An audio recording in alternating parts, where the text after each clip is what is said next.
एक गांव में नदी किनारे दो बहनें रहती थी। बड़ी बहन सुमन का पति कुछ समय से बीमार रह रहा था, इसलिए वो रोज छोटी बहन रानी के घर काम करने जाती थी। रानी की शादी एक अमीर व्यापारी से हुई थी। वो बहुत कंजूस और लालची थी।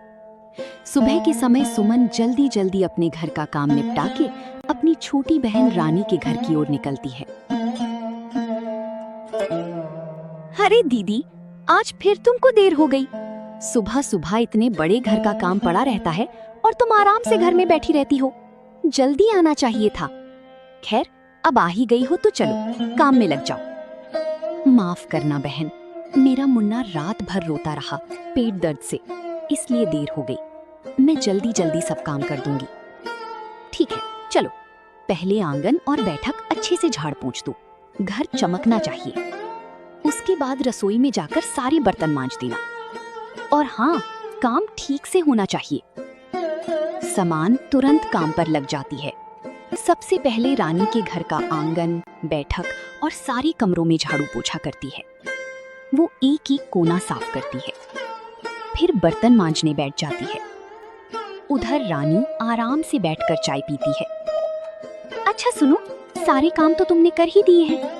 अब ये ध्यान रखा है, इसमें से अच्छे अच्छे चावल चुनकर साफ कर दो। टूटा फूटा चावल और कचरा अलग कर देना। मेरे घर में सिर्फ बढ़िया चावल पकते हैं, समझी? और फिर जल्दी से रसोई में जाकर दोपहर का खाना बना देना। सुमन चुपचाप बैठकर चावल साफ करती है। फिर रसोई में जाकर खाना बनाने लगती है। वो अपने मन में सोच रही होती है कि रानी ने कहा था कि वो पैसे तो नहीं देगी, पर रोज के काम के बदले अनाज देगी। सुमन सोच रही थी, इन चावलों में से उसे भी थोड़ा मिलेगा। रानी, जैसा तुमने कहा था, मैंने अच्छे चावल और टूटे हुए कंकड़ वाली चावल दोनों अलग अलग कर दिए हैं। तुम देख लो। सारे काम निपटाने के बाद सुमन घर जाने लगती है। रानी उसे रोकती है। रुको दीदी, ये लो, ये टूटे हुए चावल हैं।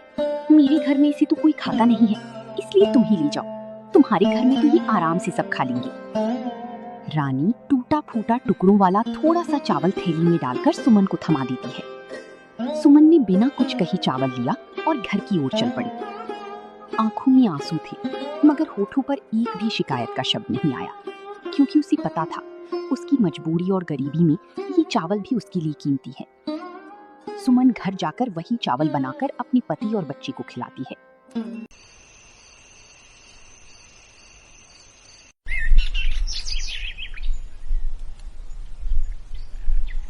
अगली सुबह फिर वही सिलसिला शुरू हुआ। सुबह के समय कमला दरवाजे पर दस्तक देती है।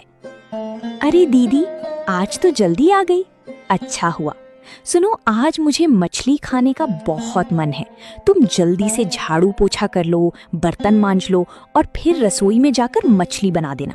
लेकिन हाँ, मसाला अच्छे से पीसना। मछली एकदम स्वादिष्ट होनी चाहिए। मेरे पति को मजेदार खाना चाहिए। ठीक है बहन, जैसा तुम कहो। मैं जल्दी से काम निपटाकर मछली बना देती हूँ।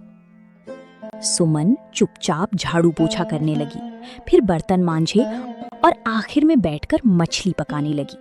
वो आज भी मन ही मन सोच रही है, उसके बेटे मुन्ना को ये मछली बहुत पसंद है। सुमन मसाले कूटती है, प्याज लहसुन छौंकती है, फिर मछली तलकर बड़ी मेहनत से ढेर सारी स्वादिष्ट करी बनाती है। घर महक उठता है। माया आकर देखती है। वाह, आज तो बहुत अच्छी खुशबू आ रही है। चलो, खाना बढ़िया बना है आज तो, उनको मजा आ जाएगा। तुमने तो आज बहुत मेहनत कर दी। रानी और उसका पति आराम से बैठकर मछली खाते हैं।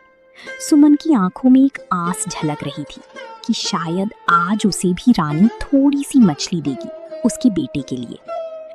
शाम के वक्त सुमन अपना काम पूरा करके घर जाने लगती है। रुको दीदी, आज तुम्हारे लिए भी कुछ है। ये लो, कल रात का बचा हुआ चावल और सब्जी पड़ी थी, तुम ये अपने घर ले जाकर गर्म करके खा लेना। सुमन ने बिना कोई शिकायत किए बासी चावल और गली हुई सब्जी की थैली उठाई और अपने घर की ओर चल पड़ी। दिन पर दिन ऐसे ही गुजरते गए। सुमन हर सुबह रानी के घर काम करने जाती और लौटते वक्त रानी कुछ ना कुछ बासी या खराब खाना उसे देकर भेजती। सुनो दीदी, कल तुम जरा सुबह सुबह जल्दी आ जाना। मेरे पति को व्यापार में बहुत बड़ा लाभ हुआ है, इसलिए कल हमारे घर पूजा का बड़ा आयोजन होगा। बहुत सारे मेहमान आएंगे, ढेर सारी मिठाइयाँ और पकवान बनने हैं, समझी ना? मुझे तुम्हारी पूरी मदद चाहिए। ठीक है बहन, जैसे तुम कहो, मैं कल सुबह जल्दी आ जाऊंगी। जो भी काम होगा पूरी मेहनत से करूंगी। अगली सुबह कमला जल्दी उठकर अपने घर का सारा काम निपटाकर जा रही थी। अचानक उसका बेटा घर के बाहर आ गया। माँ, आज तुम इतनी सुबह सुबह कहाँ जा रही हो? मौसी के घर तो तुम 8 बजे जाती हो, तो अभी कहाँ जा रही हो? और घर के सारे काम भी जल्दी खत्म कर दिए, क्या बात है माँ? बेटा, आज तेरी मौसी के घर बहुत बड़ा आयोजन हो रहा है। तेरे मौसा को व्यापार में बहुत लाभ हुआ है, इसलिए वहाँ पूजा रखी गई है। बहुत सारे मेहमान आएंगे और ढेर सारी मिठाइयाँ पकवान बनेंगे, इसीलिए मुझे आज जल्दी जाना पड़ रहा है। माँ, बहुत सारे लोग आ रहे हैं, तो मौसी ने मुझे भी तो बुलाया होगा ना? तुम मुझे लेकर क्यों नहीं जा रही हो? अरे बेटा, तेरे पिताजी की तबीयत ठीक नहीं है। अगर तू मेरे साथ चल जाएगा तो वो घर पर अकेले हो जाएंगे, इसलिए। ठीक है माँ, आज मौसी के घर मिठाइयाँ बन रही होंगी, वो हमारे लिए भी देगी ना? तुम लेकर आना माँ, मैं इंतजार करूँगा, तुम जल्दी आना। हाँ बेटा, बस तू अच्छे से रहना, मैं काम करके जल्दी लौट आऊंगी। और सुन बेटा, अपने पिताजी का ख्याल रखना। उनकी दवाइयाँ खिड़की के पास रखी हैं, उनको समय से दे देना। कमला अपने बेटे के सामने कैसे भी बहाना बनाकर चली गई। वो सोच रही थी कि उसकी बहन ने सारे गांव को निमंत्रण दिया, पर उसे एक भी बार नहीं बोला कि तुम अपने बेटे को भी साथ लेकर आना। माया की आंगन में चहल पहल थी। बड़ी बड़ी देगचियां चढ़ चुकी थीं, हलवाई बुलाए गए थे और तरह तरह के पकवानों की खुशबू पूरे घर में फैल रही थी।